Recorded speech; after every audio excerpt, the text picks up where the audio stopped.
പത്തരമാറ്റിൻ്റെ കിടിലൻ എപ്പിസോഡിലേക്ക് എല്ലാവർക്കും സ്വാഗതം. അങ്ങനെ അബി കൊണ്ടുവന്ന നയനയ്ക്ക് പണി കൊടുക്കാൻ കൊണ്ടുവന്ന പാമ്പ് നമ്മുടെ ജലജയെ കടിക്കുകയാണ്.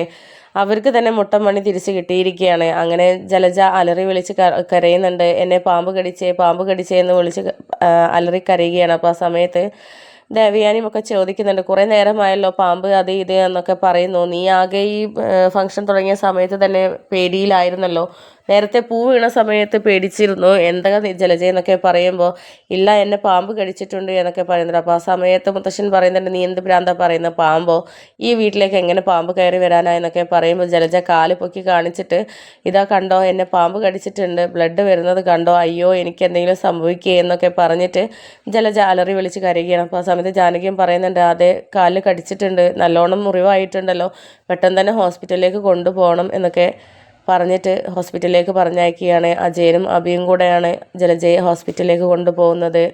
അങ്ങനെ പോകുന്ന വഴിക്ക് ജലജ പറയുന്നുണ്ട്, അയ്യോ എന്നെ മൂർഖനാണേ കടിച്ചത്, ഞാനിപ്പോൾ ചത്തുപോകുക എന്നൊക്കെ പറയുമ്പോൾ അജയൻ ചോദിക്കുന്നുണ്ട്, അല്ല ജലജയ നിനക്കെന്താ ഉറപ്പ് മൂർഖൻ തന്നെയാണ് കടിച്ചത് എന്നുള്ളത്, വേറെ എന്തെങ്കിലും ആണെങ്കിലോ, ഇനിയിപ്പം അണലിയൊന്നും അല്ലല്ലോ എന്നൊക്കെ പറയുമ്പോൾ മൂർഖൻ എന്താ അജയേട്ട വിഷയമുണ്ടാവില്ലേ എന്നൊക്കെ ഇങ്ങനെ പറഞ്ഞിട്ട് അലറി വിളിക്കുകയാണ്. ആ സമയത്ത് അജയൻ പറയുന്നുണ്ട്, ഏതായാലും ഈ സമയത്ത് കൂടുതലൊന്നും സംസാരിക്കേണ്ട, അത് വിഷയമാകും എന്നൊക്കെ പറഞ്ഞിട്ട് ജലജയോട് മിണ്ടാതെ ഇരിക്കാൻ പറയുകയാണ്. അപ്പോൾ അത് കേട്ടപ്പോൾ ജലജയ്ക്ക് അങ്ങ് പേടിയാണ്. എടാ ഞാൻ ചത്തുപോകുമോ മോനെ എന്നൊക്കെ ഇങ്ങനെ അബിയോട് ചോദിക്കുന്നുണ്ട്. അബിയാണെങ്കിലും ആകെ ടെൻഷൻ അടിച്ച് നിൽക്കുകയാണ്. അങ്ങനെ പിന്നെ ഹോസ്പിറ്റലിൽ എത്തിയ സമയത്ത് ഡോക്ടർ നേരെ പോയി കണ്ടിട്ട് ഡോക്ടർ പരിശോധിക്കുന്നുണ്ട്. അപ്പോൾ ആ സമയത്ത് പറയുന്നുണ്ട്, നല്ല വിഷം കയറിയിട്ടുണ്ടല്ലോ, നല്ല മുറ്റുള്ള ഐറ്റമാണ് കടിച്ചതെന്നാണ് തോന്നുന്നത്. ഏതായാലും പാമ്പിനെ എല്ലാവരും ശ്രദ്ധിക്കുകയും അതുപോലെ അതിനെ പിടികൂടുകയും വേണം. നമുക്ക് പെട്ടെന്ന് തന്നെ ബ്ലഡ് മാറ്റാനുള്ള കാര്യങ്ങളൊക്കെ ചെയ്യാം, ഇത് തലച്ചോറിലെത്തിക്കഴിഞ്ഞാൽ ആകെ പ്രശ്നമാകും എന്നൊക്കെ ഇങ്ങനെ ഡോക്ടർ അവരുടെ മുമ്പിൽ വെച്ച് പറയുന്നുണ്ട്. ഇത് കേട്ടിട്ട് അജയനും ആകെ ടെൻഷനാവുകയാണ്, സീരിയസ് ആണ് എന്നുള്ള ഒരു കാര്യം പറഞ്ഞപ്പോൾ.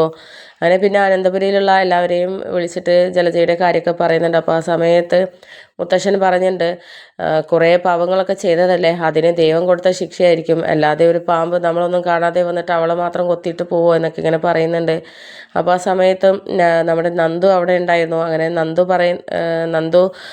പറയുന്നുണ്ട്, അത് മുത്തശ്ശ ഈ വീട്ടിലേക്ക് എങ്ങനെ ഇപ്പോൾ പാമ്പ് കയറി പറ്റുമോ, ഇവിടെ കാടൊന്നും ഇല്ലല്ലോ, ഇതിന് എന്തോ ദുരൂഹതയുണ്ട് എന്നൊക്കെ പറയുന്നുണ്ട്. അപ്പോൾ ആ സമയത്ത് നയനയും ആദർശം പറയുന്നുണ്ട്, അല്ല ഇനി പാമ്പ് തന്നെയാവോ മറ്റെന്തെങ്കിലും ആയിരിക്കും എന്നൊക്കെ പറയുമ്പോൾ അല്ല അത് പാമ്പ് കടിച്ചത് തന്നെയാണ്, എന്തായാലും എല്ലാവരും ശ്രദ്ധിക്കുക ഇവിടെ പാമ്പുണ്ട് എന്നൊക്കെ പറയുന്നുണ്ട്.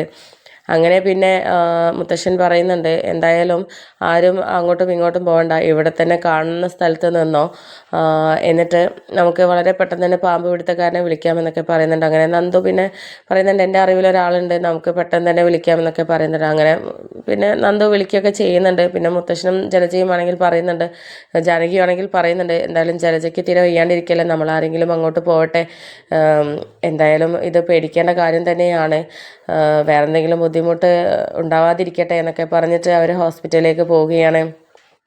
അങ്ങനെയാണ് നമ്മുടെ ജലജയുടെ മുമ്പിൽ വെച്ച് ഡോക്ടർ വിഷം നല്ലോണം ശരീരത്തിൽ കയറിയിട്ടുണ്ട്, അത് പോയിട്ടില്ലെങ്കിൽ ആകെ ബുദ്ധിമുട്ടാകും, തളർന്നു പോകുന്ന അവസ്ഥയിലേക്കും മരിച്ചു പോകുന്ന അവസ്ഥയിലേക്കും ഒക്കെ എത്താൻ സാധ്യതയുണ്ട്, അതുകൊണ്ട് നന്നായിട്ട് ശ്രദ്ധിക്കണം എന്നൊക്കെ പറയുകയാണ്. ഇത് കേട്ടിട്ടാണെങ്കിൽ നമ്മുടെ ജലജാകെ ഞെട്ടിത്തരിച്ചിട്ട് ആകെ ടെൻഷനായിട്ട് നിൽക്കുകയാണ്, അലറി വിളിച്ച് കരയുന്നുണ്ട്. അങ്ങനെ ജാനകി പറയുന്നുണ്ട്, നീ കരയണ്ട, അതൊക്കെ നമുക്ക് ശരിയാക്കാൻ പറ്റും, ഇപ്പോൾ എല്ലാ ഹോസ്പിറ്റലിലും പണ്ടത്തെ പോലെയൊന്നുമല്ലല്ലോ, എല്ലാ ഫെസിലിറ്റീസും ഉണ്ടല്ലോ, അതിനെക്കൊണ്ട് നീ പേടിക്കൊന്നും വേണ്ട ജലജയ എന്നൊക്കെ പറയുകയാണ്.